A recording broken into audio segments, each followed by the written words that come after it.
Hi hello friends, welcome back to B J kitchen heaven. ಎಲ್ಲರೂ ಹೇಗಿದ್ದೀರಾ?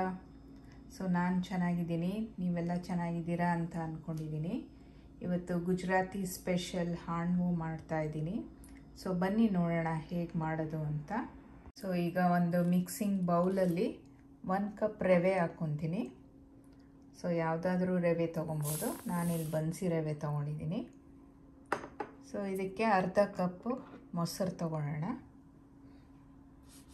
So ಇದನ್ನು ಸೇರಿಸ್ತಾ ಇದ್ದೀನಿ. ಸೊ ಇದಕ್ಕೆ 1/4 ಕಪ್ ನೀರು ಹಾಕ್ಕೊಳ್ಳೋಣ. ಸೊ 1/4 ಕಪ್ ನೀರು ಆ್ಯಡ್ ಮಾಡ್ತಾ ಇದ್ದೀನಿ. ಸೊ ಇದನ್ನು ಈಗ ಚೆನ್ನಾಗಿ ಮಿಕ್ಸ್ ಮಾಡೋಣ. ಸೊ ಇದನ್ನು ಚೆನ್ನಾಗಿ ಸ್ವಲ್ಪ ಮಿಕ್ಸ್ ಮಾಡೋಣ.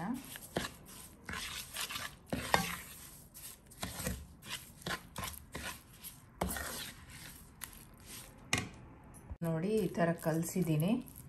ಸೊ ಇದು ಸ್ವಲ್ಪ ಗಟ್ಟಿ ಆಯಿತು ಅಂದರೆ ಇನ್ನೊಂದು ಸ್ವಲ್ಪ ನೀರು ಹಾಕ್ಕೊಬೋದು. ನಾನು ಇನ್ನೊಂದು ಚೂರು ನೀರು ಆ್ಯಡ್ ಮಾಡ್ತಾಯಿದ್ದೀನಿ, 2-3 ಟೀ ಸ್ಪೂನು. ಸೊ ಇದು ಒಂದು 10 ನಿಮಿಷ ರೆಸ್ಟ್ ಆಗಕ್ಕೆ ಬಿಡೋಣ. ಅದೆಲ್ಲ ಸ್ವಲ್ಪ ನೀರೆಲ್ಲ ಸೋಕಾಗುತ್ತೆ, ಇದು ರವೆ ಚೆನ್ನಾಗಿ ನೀರು ಎಳ್ಕೊಳುತ್ತೆ. ಸೊ ಇದು ಸೋಕಾಗೋಷ್ಟರೊಳಗೆ ಸ್ವಲ್ಪ ವೆಜಿಟೇಬಲ್ಸ್ ಎಲ್ಲ ಕಟ್ ಮಾಡಿ ಇಟ್ಕೊತೀನಿ. ಸೊ ಈಗ ಒಂದು 10 ನಿಮಿಷ ಆಗಿದೆ. ಸೊ ರವೆ ಚೆನ್ನಾಗಿ ಮೊಸರು ಮತ್ತು ನೀರಿನಲ್ಲಿ ನೆಂದಿದೆ. ಈಗ ಅದಕ್ಕೆ ಕಟ್ ಮಾಡಿರೋ ವೆಜಿಟೇಬಲ್ಸ್ ಹಾಕ್ಕೊಳ್ಳೋಣ. ಸೊ ನಾನೊಂದು ಚಿಕ್ಕ ಸೋರೆಕಾಯಿನ ತುರಿದಿಟ್ಕೊಂಡಿದ್ದೀನಿ, ಅದನ್ನು ಹಾಕ್ತಾಯಿದ್ದೀನಿ. ಒಂದು ಸ್ವಲ್ಪ ಕ್ಯಾರೆಟ್ ತುರಿದಿಟ್ಕೊಂಡಿದ್ದೆ, ಸೊ ಅದನ್ನು ಸೇರಿಸ್ತಾ ಇದ್ದೀನಿ. ಸೊ ಈಗ ಒಂದು ಸ್ವಲ್ಪ ಈರುಳ್ಳಿ ಹಾಕ್ತಾ ಇದ್ದೀನಿ.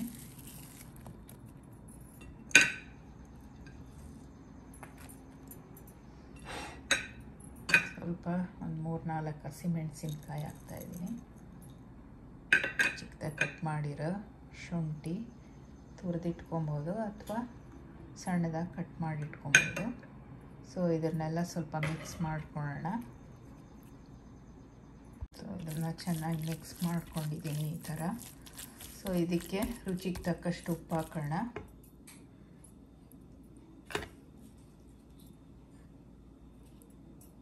ಒಂದು ಚಿಟಿಕೆ ಅರಿಶಿಣದ ಪುಡಿ ಹಾಕ್ತಾಯಿದ್ದೀನಿ.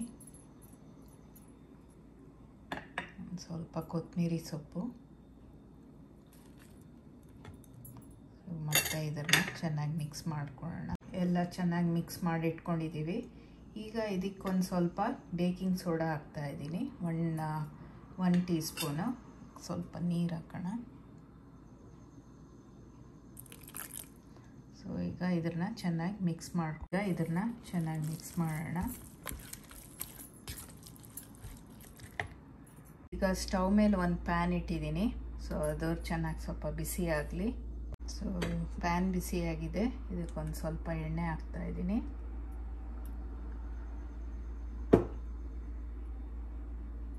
ಸೊ ಇದಕ್ಕೆ ಸ್ವಲ್ಪ ಜೀರಿಗೆ ಹಾಕ್ತಾಯಿದ್ದೀನಿ.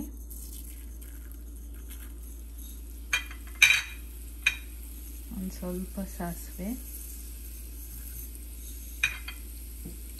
ಒಂದು ಸ್ವಲ್ಪ ಬಿಳಿ ಎಳ್ಳು, ಎಲ್ಲ ಒಂದು ಅರ್ಧ ಟೀ ಸ್ಪೂನ್ ಹಾಕ್ಬೋದು.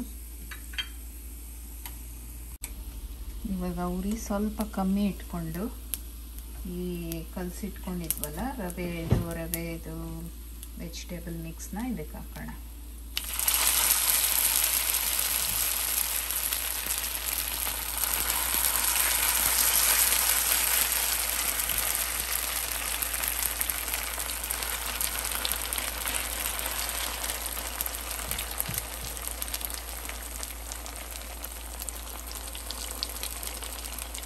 ಪೂರ್ತಿ ಹಾಕ್ಕೊಳ್ಳೋಣ, ನಾವು ಎಷ್ಟು ಕಲಸಿಟ್ಕೊಂಡಿದ್ವು.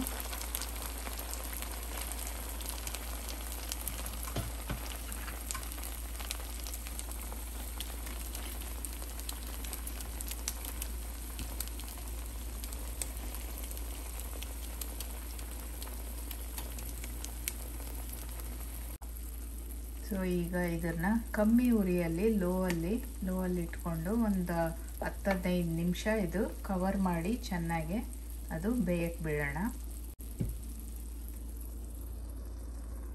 ಸೊ ಈ ಥರ ಮುಚ್ಚಿ ಒಂದು 15 ನಿಮಿಷ ಇದು ಕಮ್ಮಿ ಉರಿಯಲ್ಲಿ ಬೇಯಲಿ. ಸೊ ಈಗ ಒಂದು 15 ನಿಮಿಷ ಆಗಿದೆ. ಸೊ ಸ್ಟವ್ ಆಫ್ ಮಾಡೋಣ. ಸೊ 15 ನಿಮಿಷ ಆಗಿದೆ. ಸೊ ಇದನ್ನು ಹೀಗೆ ಒಂದು ಸ್ವಲ್ಪ ಮುಚ್ಚಿ ಇಟ್ಟಿರೋಣ, ಅದು ತಣ್ಣಗಾಗಲಿ. ಆಮೇಲೆ ಒಂದು ಪ್ಲೇಟ್ಗೆ ಟ್ರಾನ್ಸ್ಫರ್ ಮಾಡ್ಕೊಳ್ಳೋಣ. ಸೊ ಈಗ ಒಂದು 10 ನಿಮಿಷ ಆಗಿದೆ. ಸೊ ಇದು ತಣ್ಣಗಾಗಿದೆ.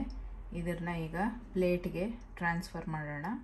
ಸೊ ನೋಡಿ, ಈ ಥರ ಪ್ಲೇಟ್ಗೆ ಟ್ರಾನ್ಸ್ಫರ್ ಮಾಡಿದ್ದೀನಿ. ಸೊ ಈಗ ಇದನ್ನು ಕಟ್ ಮಾಡಿಬಿಟ್ಟು ಸರ್ವ್ ಮಾಡೋಣ.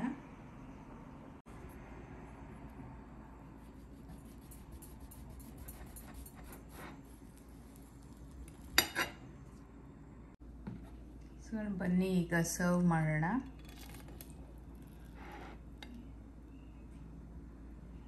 ಸೊ ನೋಡಿ,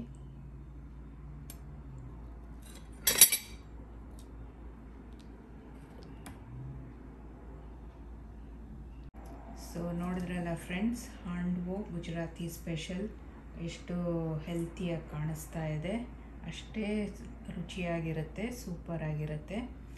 ಸೊ ಇದನ್ನು ಪುದೀನ ಚಟ್ನಿ ಅಥವಾ ಸಾಸ್ ಜೊತೆಗೆ ತಿನ್ಬೋದು. ಸೊ ನಾನಿವತ್ತು ಕೋಕೋನಟ್ ಚಟ್ನಿ ಮಾಡಿದ್ದೀನಿ, ಪುದೀನ ಕೋಕೋನಟ್ ಚಟ್ನಿ. ಸೊ ನೀವು ಒಮ್ಮೆ ಟ್ರೈ ಮಾಡಿ, ಆಮೇಲೆ ಹೇಗೆ ಬಂತು ಅಂತ ತಿಳಿಸಿ. ಸೊ ಲೈಕ್, ಶೇರ್, ಸಬ್ಸ್ಕ್ರೈಬ್ ಆಗೋದು ಮರಿಬೇಡಿ.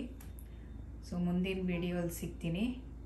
ಸೊ ನೋಡಿ ಎಷ್ಟು ಕ್ರಿಸ್ಪಿಯಾಗಿ ಕಾಣಿಸ್ತಾ ಇದೆ. ಸೊ ಅಷ್ಟೇ ರುಚಿಯಾಗಿರುತ್ತೆ, ಆಮೇಲೆ ಹೆಲ್ತಿ ಕೂಡ. ಸೊ ನೀವು ಟ್ರೈ ಮಾಡ್ತೀರಲ್ಲ. ಸೊ ಮುಂದಿನ ವಿಡಿಯೋಲ್ಲಿ ಸಿಗ್ತೀನಿ. ಐ ಹೋಪ್ ಈ ವಿಡಿಯೋ ನಿಮಗೆ ಹೆಲ್ಪ್ ಆಗಿದೆ ಅಂದ್ಕೊತೀನಿ. ಸೊ ಟೇಕ್ ಕೇರ್, ಬಾಯ್.